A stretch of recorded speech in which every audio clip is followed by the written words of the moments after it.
How to change Bitmoji gender on Snapchat. In this video, I will show you how you can change the gender of your Bitmoji on Snapchat.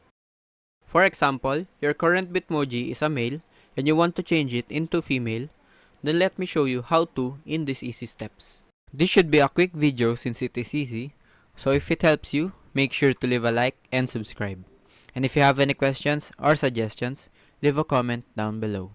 So let's jump straight into the video. Open up your Snapchat app, then go to your profile here on the top corner, then go to the settings again on the gear icon at the top. What you are looking for is the Bitmoji right here. You can see that my Bitmoji is a male right now. So Bitmoji doesn't really have an option to change the gender. What you can do is remove the Bitmoji right here.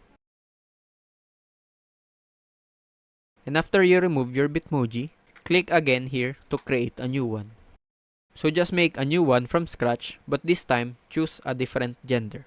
Just finish the setup, and then after that, your Bitmoji is now a different gender. So I hope this video helps you. If you have any questions or suggestions, leave a comment down below. And don't forget to leave a like, share, and subscribe to my channel. Thank you guys!